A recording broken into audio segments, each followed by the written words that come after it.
From now on,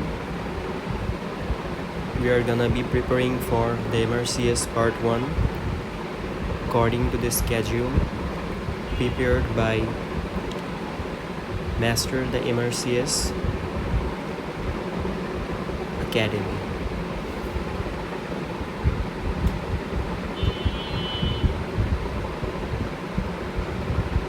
These are the questions from EMRCS oriented by Dr. Bishoy. Let's study together.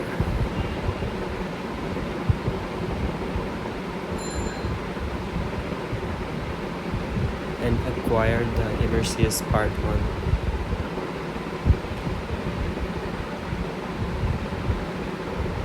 Bismillahirrahmanirrahim. Question number 1.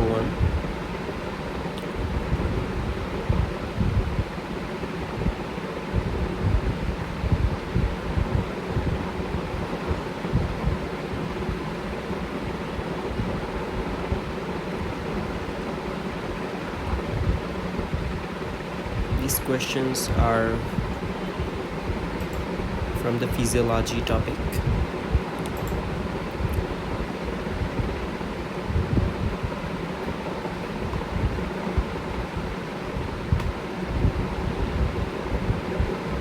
In this subject, there are about 192 questions in the EMRCS, maybe according to 2021.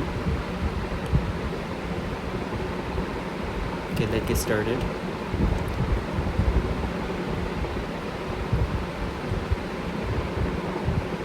First question. A 54-year-old lady has her serum calcium measured. Assuming her renal function is normal, what proportion of calcium filtered at the glomerulus will be reabsorbed by the renal tubules?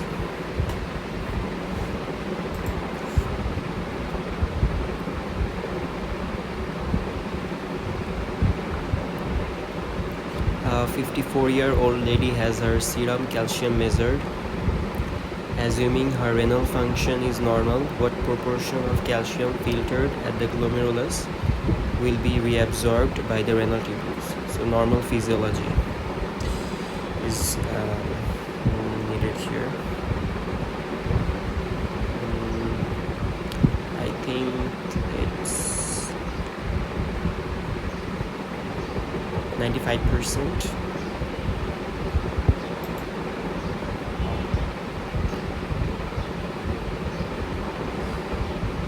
Yeah. Most filtered calcium is reabsorbed, about 95%. A rare disorder of familial hypocalcemic calciuria may affect this proportion. That means in case of familial hypocalcemic calciuria, this amount will be reduced. Familial hypocalcemic calciuria.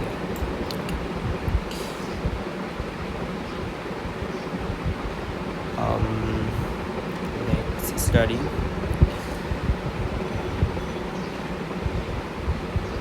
Related topic from the question. Calcium homeostasis. Calcium ions are linked to a wide range of physiological processes. The largest store of bodily calcium is contained within the skeleton. Calcium levels are primarily controlled by parathyroid hormone, vitamin D, and calcitonin. So calcium levels are controlled by three agents: parathyroid hormone, vitamin D, and calcitonin. parathyroid hormone, vitamin D, and calcitonin. These three agents. Hormonal regulation of calcium.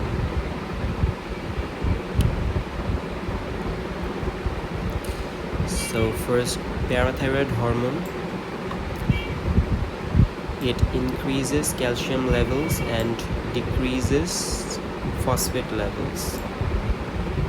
So calcium levels are increased and phosphate is decreased by parathyroid hormone. As calcium levels are increased, to increase the calcium level, there is need of bone resorption. So bone resorption will be increased.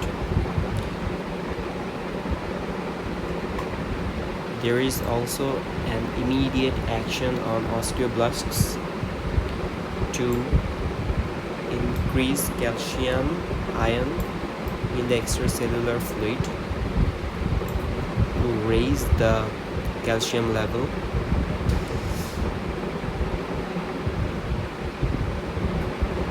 Osteoblasts produce a protein signaling molecule that activate osteoclasts, which cause bone resorption.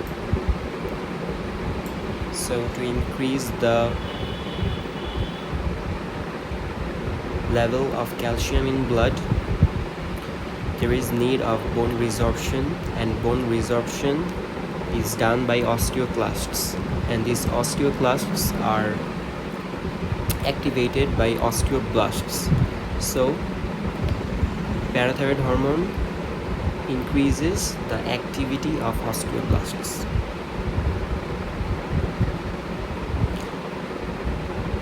Increases renal tubular reabsorption of calcium, again to increase the calcium level in blood. Reabsorption is necessary. Increases synthesis of 125 dihydrocholecalciferol, which is the active form of vitamin D, in the kidney, which increases bowel absorption of calcium. So renal tubular reabsorption increases, and also bowel absorption of calcium increases by the help of 125 dihydrocholecalciferol, and it decreases renal phosphate reabsorption.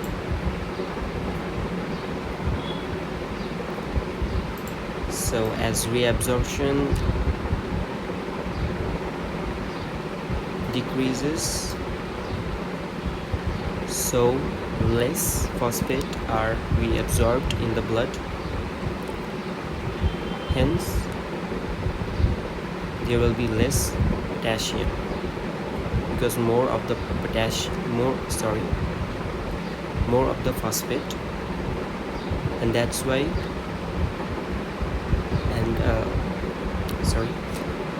more of the phosphate will be excreted,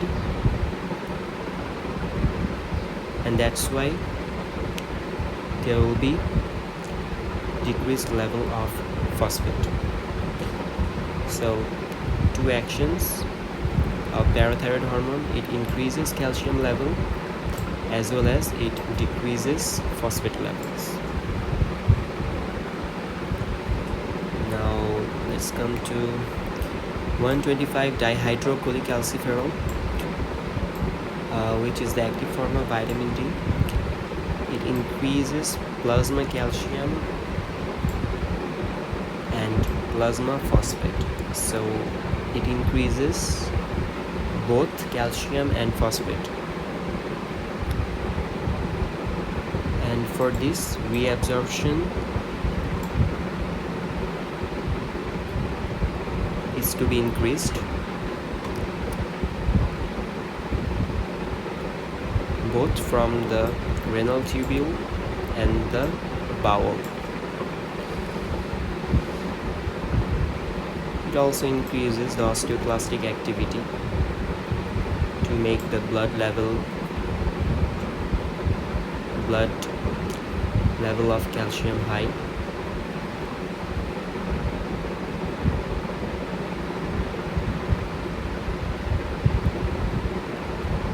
And increases renal reabsorption.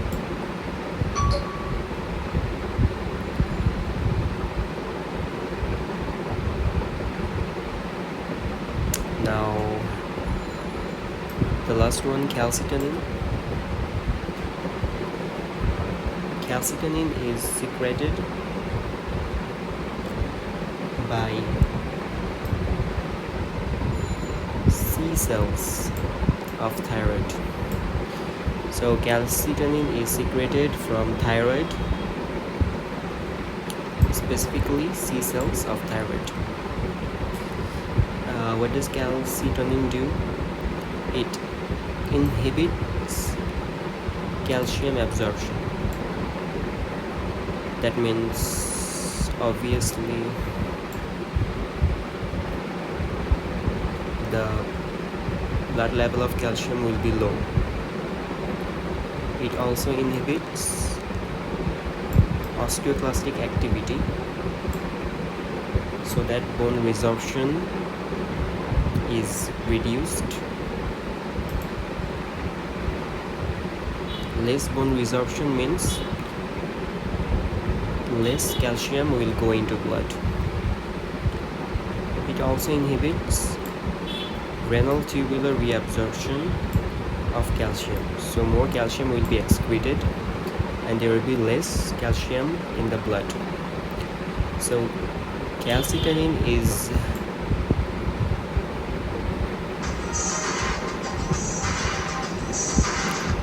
opposite to, sorry, 1 second.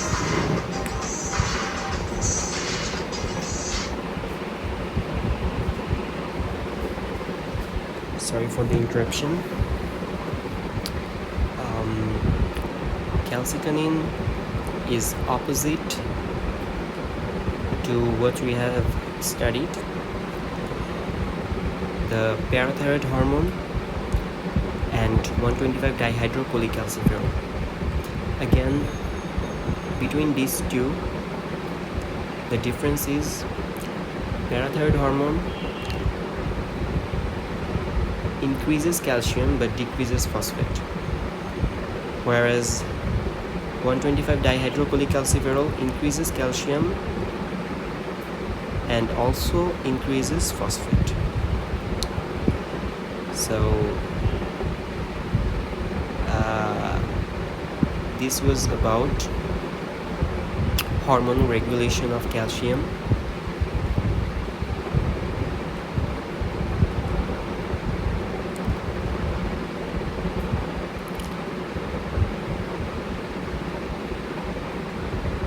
When there is low calcium, the activity of parathyroid hormone and 125 dihydrocholecalciferol increases and homeostasis of calcium is maintained. Again, when calcium level in blood is increased, calcitonin starts acting. It does these works and decreases the calcium level in blood, and this is how calcium homeostasis is maintained.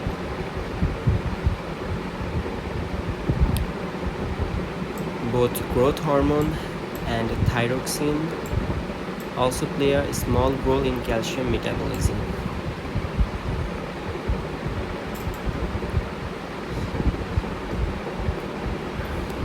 So let's see, about 52% answered the correct answer, which was 95% of calcium reabsorption. And we also did the same thing.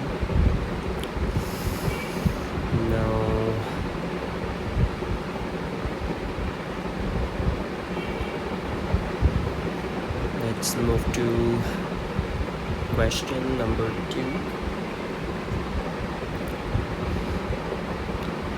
of physiology subject.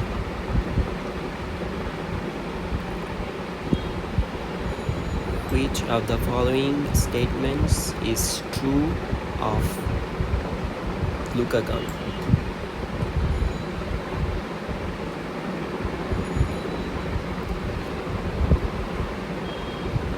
Glucagon is produced in response to hyperglycemia. Glucagon is actually a hormone that increases blood sugar level, I think. So in hypoglycemia it should produce more glucagon. So it's not true. It's really glucagon is released by beta cells of pancreas. Is that true? Maybe. No. Glucagon is secreted from alpha cells. Beta cells release insulin. So this is also false. Inhibits gluconeogenesis. I think that's wrong. It increases gluconeogenesis and new glucose is made, produced in response to an increase of amino acids. Confused about that. Composed of 2 alpha polypeptide chains linked by hydrogen bonds. Yeah, I think that is false. This one, last one, is true. Number E, composed of 2 alpha polypeptide chains linked by hydrogen bonds. Let's see where's the answer. Glucagon is a protein comprised of a single polypeptide chain produced by alpha cells of pancreatic islets of Langerhans in response to hypoglycemia and amino acids. It increases plasma glucose and ketones. Maybe this one. No. When the amino acids are decreased, I think. The answer is maybe E. Let's see which one is the right answer. D. Number D is the right answer.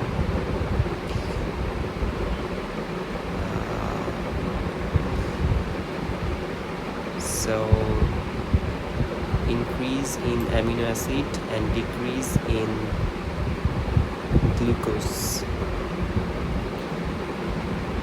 causes secretion of glucagon. And a single, I see. Here it is written 2 alpha polypeptide chains. No, false. A single alpha polypeptide chain. There was the answer hidden. So the correct answer is this: produced in response to an increase in amino acids, glucagon.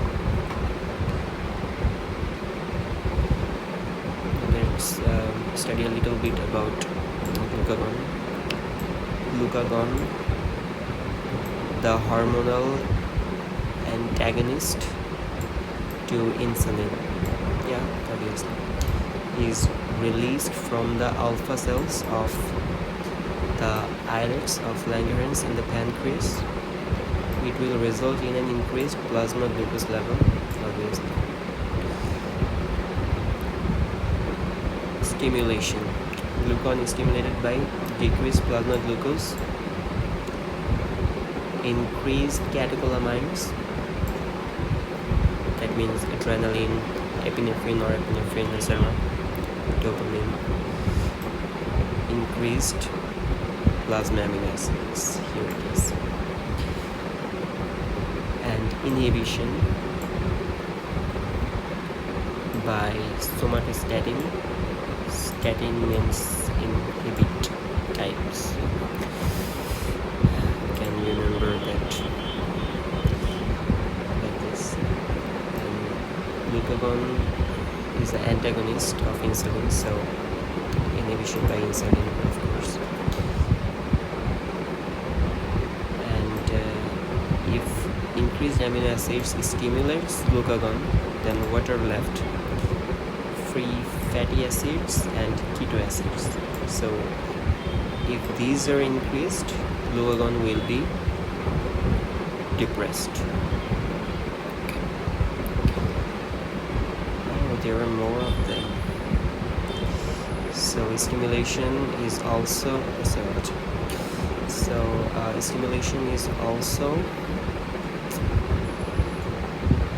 done by sympathetic nervous system. Yeah, because more glucose is needed for your brain to work more to give those responses of sympathetic nervous system. Acetylcholine increases glucagon, and cholecystokinin also increases glucagon. And glucagon is also inhibited by increased urea. So increased fatty acids, keto acids, and urea both decreases glucagon as well as insulin and somatostatin. And decreased plasma glucose, increased catecholamines, increased plasma amino acids, acetylcholine, cholecystokinin, sympathetic nervous system activation, all of these stimulates glucagon secretion.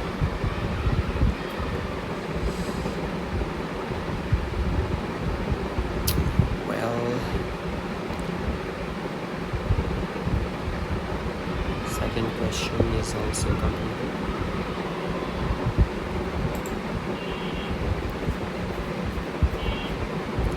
Okay, now let's move to question number 3. Which of the following is not caused by cortisol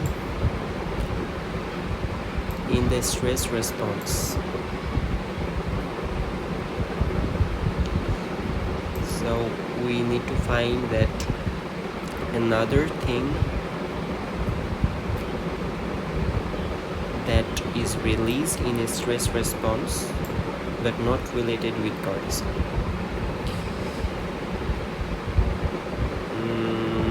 Anti-inflammatory effects, not maybe. Hypoglycemia, not maybe. Skeletal muscle protein breakdown, maybe. Stimulation of lipolysis, maybe not. Mineralocorticoid effects, cortisol. I think the answer is mineralocorticoid effects, because cortisol, I think, almost does all of this protein, works with protein, lipid, glucose, the carbohydrate, protein, lipid, and also anti-inflammatory things, stuffs. But cortisol and mineralocorticoid are of two entity. So the answer maybe is E. Let's see. And an anti-insulin effect occurs leading to hyperglycemia. I don't understand it. Let's see. Where's the answer? Oh man, lots of things are scary. It's B. Only 9.6% answered what I have answered. So it was an easy question. The answer is B. Let's see what was it.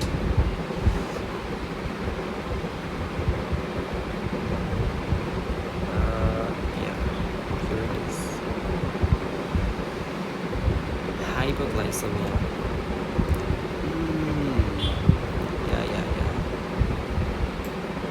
Hypoglycemia. Glucose should be controlled by insulin or glucagon. is so wrong. Okay, so an anti-insulin effect occurs leading to hyperglycemia. In stress response, hyperglycemia occurs. It is really a basic. Whatever, no problem. We learn from this. Now let's study about stress response. There were some endocrine and metabolic changes. Surgery precipitates hormonal and metabolic changes causing the stress response. Yeah, surgery is a stress response.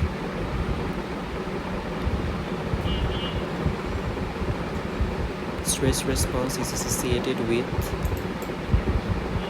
substrate mobilization, muscle protein loss, protein will be breakdown, sodium and water retention,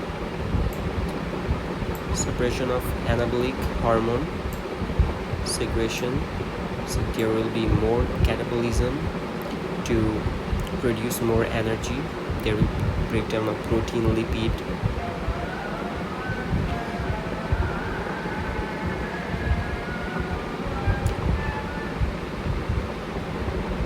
Let's keep it here. We'll start from this in the next video, inshallah.